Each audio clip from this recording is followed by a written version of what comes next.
Hello, my name is Carl Schöblom. This is my Materials 501 presentation. Let's get started. This got away from me. I ended up making too many samples and doing too much, and we're gonna have to fly through this. So if anything grabs your interest, I will stay on the page long enough for you to pause it so you can read what's going on. But I'm going to basically focus on microstructures here because that is kind of what I worked on. Here's the abstract. This is what I said I was going to do. Um, quick rundown on cymbal manufacturing. There's four main makers.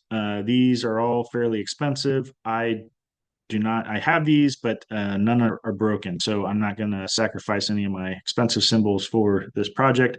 I use a Dream and a Wuhan, two cheaper cymbals that I've cracked and broken. I tried to get finer cymbals via some forums on Reddit and drummerworld.com, but nobody bit, and other people accused me of being a copper thief. So this is what we've got. Traditional way, casting, they make their alloy, they melt, they do a casting, they hot roll, they air cool, then they temper, and then they may press into shape and then temper. They definitely have to temper it because it'll shatter. So then they make it softer, and then it gets work hardened quite a bit, either via hand hammering or automated hammering. Um, and then it's lathed to remove all the oxide, and the lathing. Every step along this way has a impact on sound, just like the processing and the structure of these materials.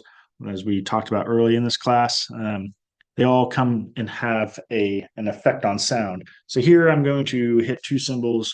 One is a Western style crash cymbal. This is the same alloy as the other one I'm going to play. So that is a crash. Then this other is a China style cymbal. It is like a crash, except it has an extra bend, so it bows up at the end instead of down like a traditional Western crash.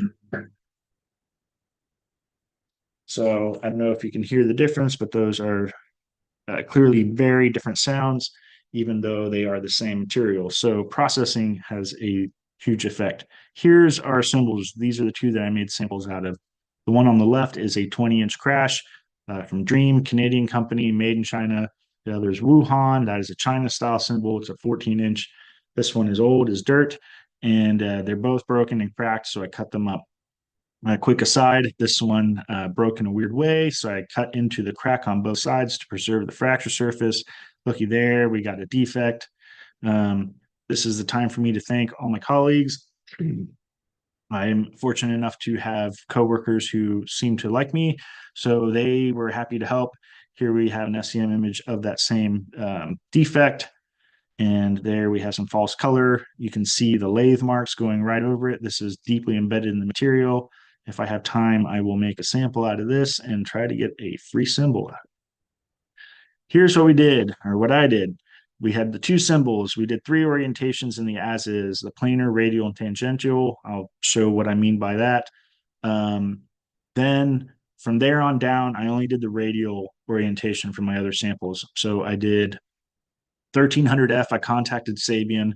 One gentleman was kind enough to um, share what they do. So he said 1300F, that's 705 for us civilized folk.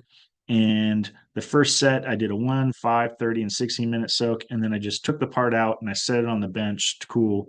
So it's a fairly rapid cooling, but it's not a quench. And I think there might be some differences because, yeah, we'll see that in the microstructure later on. Um, the other one I did for 4.5 hours. I let them soak nice and long. Two of them I took out and quenched right away in tap water. And then I let the oven get back up and I just turned off the oven with the door closed and let them slowly cool. Hardness testing was done with Vickers, and optical microscopy is what we used, or what I used, despite seeing some SEM there. Here's what I'm calling radial, tangential, planar. Planar is looking down on the cymbal, radial is looking perpendicular to the lathing tools, and then tangential is 90 to the radial. Um, some other labs are not kind enough to help. This is kind of out of my wheelhouse, so I'm going to go real quick. You can pause here and look if you want on this. From what I understand, they took some of the symbol I gave them, digested it in acid, and then burned that, and then did spectroscopy off the colors and the lights that came off that. Here's what they discovered. From what I understand, this is a very fine quantitative technique. So this is roughly a 2080 copper tin bronze, which is what I expected. The iron kind of is interesting, and we will see later on why that is interesting too. X-ray fluorescence, we talked about this in class a little bit. This is quick and easy.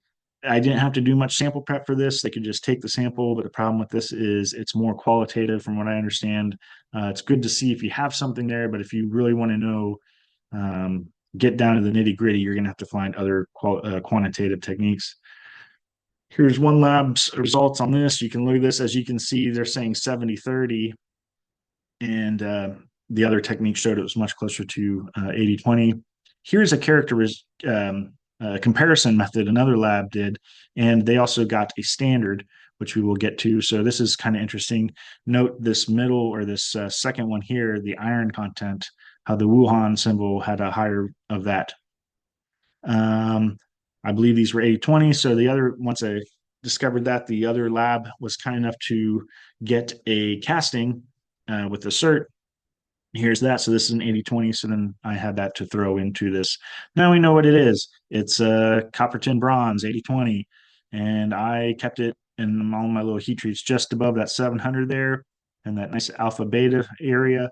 And then slow cool, we may get some gamma, delta, and then I'm guessing that's epsilon. I don't know. That's beyond my Greek at this point, but this is kind of where we are. Here is from the, got this from the NIST.gov website. I believe what I'm calling alpha is FCC, and the beta I'm calling BCC, or they're calling BCC. So I believe that's what we're working with here. You can read that if you want. Standard metallography. Vickers hardness testing. This surface finish is sufficient for Vickers hardness testing. 25 grams is a very low load for this. You see it in the literature all the time, but if you read ASTM standard, they kind of, caution against that. If you look here at the 9 o'clock in this globular thing, this is what I'm calling the alpha phase. You can see the strain lines, the slip, and the work hardening going on there. This is why they recommend certain spacing requirements. And then that's much softer. You can tell, same load than up here in the beta, much smaller indents. There were some odd results. We'll get to that. Had I to do it all over again, I would have just done a whole separate set of samples and just done bulk hardness on it, because the microstructures evolve so much depending on how you heat treat them, that just bulk hardness, I think, would have been a little bit more interesting. Here is the as received symbols in the 3 orientations each. The thing that threw me was why the alpha was harder in the planar than the tangential and radial. I don't have an answer for that.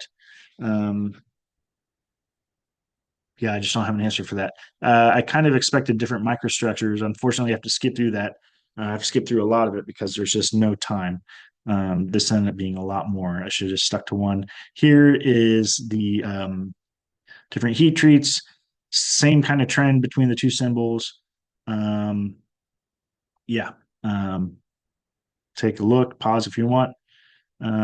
Optical microscopy, I have to harp on this just a minute. It kind of broke my heart that the professor didn't want a light microscope on his island if he only had 4 things to characterize materials. We have eyes that are highly evolved, great at looking at color. Polarized light, you have different lighting techniques. It's not just, bright field for everything. You got dark field, bright field, Nemarsky DIC. You can see, unfortunately, I didn't show any of that because we ran out of time, or I ran out of time. But here is some of the things. In digital microscopy, optical microscopy, what we're going to look at is stitched together at high mag. So you can zoom in digitally and all the resolutions there, because it's a composite image stitched together of many images. Here we go, microstructures. This is the standard. This is the cast 80-20 alloy. And this is a very typical dendritic structure that you would see in a casting, full of voids as well. That made prep on this sample a nightmare. Had I had more time, I would have re-infiltrated with epoxy. As you can see, even here down on the left, there's staining going on. But this is what you would expect to see in a casting. Um, it appears to be coring going on here in the etched image on the right. I think it would be a little bit more prevalent. It could be. I don't think that's what it is. I had to have this on the vibra polisher overnight, um, and it did introduce a fair amount of relief. So I'm thinking it's more likely to do that. That is one of the advantages of having color etching. I rarely use this in my work. Um, it really shows what the client wants to see. But in the case of if you're looking for segregation in an alloy, uh, tint etches are much more sensitive to that. However, the downside is your surface prep has to be much better. Here's the same view at a higher mag. Take note of what we're seeing here because this is kind of where things we're trending towards with these various heat treats. Here is an example of an oxide layer. Um, had I had more time, maybe I could have tried to find a diffusion rate or rate that this is eating into it, but it was pretty aggressive on the Cymbals. And I didn't mention this in the sample prep, but I did scrape off as much as I could because I was worried about bonding. So I was more worried about that and getting just a representative microstructure and the bulk of the material here. Right, this is the dream crash. This is as is. So this is what basically the symbol coming out of the store looks like. We'll zoom in here, same sample. This highly, to me, this looks like a lot of cold working. All this slip and strain lines here in what I'm calling the beta region, highly cold worked, which makes sense given it's been beaten by hammer. The alpha phase here, FCC showing a fair amount of twinning, but it's even showing a fair amount of strain inside there as well. I was able to relieve some of that through the heat treat, but not completely. Um, if we note on the casting, there's no twinning at all. So we were not able to get rid of it completely. Presumably it wasn't there, but maybe it was from the hot rolling press even. I don't know. Here's 4.5 hours. The Dream uh, and then oven cooled. So this was the one where I allowed it to notice how much bigger the alpha has gotten. It is congregated, and these are the same mags here roughly, and much larger. The twinning still prevalent, but much larger. There is kind of it's looking like that casting. So you're kind of seeing this eutectic kind of layering thing going on here. When it's allowed to slowly kind of settle into its find its way. Here you can see some rogue scratches that, despite my best efforts, just it's very difficult with the tint etch to get it pristine. Here it is quenched. This is what I found to be very interesting.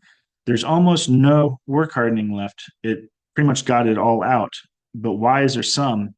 And this is speculation, but my thinking is quenching induced some strain in there, and that's why we're seeing a little bit, and it didn't go away completely. Um, the I don't know. It's just it looks like maybe there's a little less twinning. I don't know. It's yeah, it would take some quantification, which would have been a nice little thing to do in with image analysis, which is something that could be done. Could convert volume to weight density. One thing I want to point out here that I missed on the left here, this dark particle, I did have a colleague do some EDS on that and it came up high in iron. So I suspect this is a contaminant. Closer to the surface, there's some copper oxides, but when they're embedded in the sample here, so I suspect what's going on is when they lathe these samples, they um, they get a lot of shavings and they're going to recycle all this material. So it ends up on the shop floor, would be my guess. So they're introducing contaminants somehow. Again, it would have been nice to see what a higher end symbol, if they have some process to weed that out. Here we go. We saw that. And then it's pretty much the same story for the Wuhan. The alpha phase does have more of these kind of pointy, it's not quite as globular, which is interesting. I don't know what that's about, if it was worked at a different temperature, cold worked a little bit more, but again, heavy cold working, evidence of that. The alpha phase here even shows straining. The 4.5, again, look how much bigger this alpha phase has gotten between these two heat treats. So taken to a high temperature, allowed to soak, and then just slowly cool down. You're making marshmallow clouds out of all that fine alpha phase there. Again, still twinned. Um, and then the quench, here's a higher mag. And then again, the left, that looks much like the casting, but without all the voids. And then we have the water quenched. This one exhibited a little bit more um, strain, if that is indeed coming from the quench. Um, but it's still much less than the as is, right? So um, I would imagine this means that you can beat on this with a hammer and shape it quite a bit more in the cold stage, cold work it without breaking it or inducing cracking. So that is that. I went over. I am sorry. Thank you for your attention. And again, if you have this, you can pause. Thank you. Bye.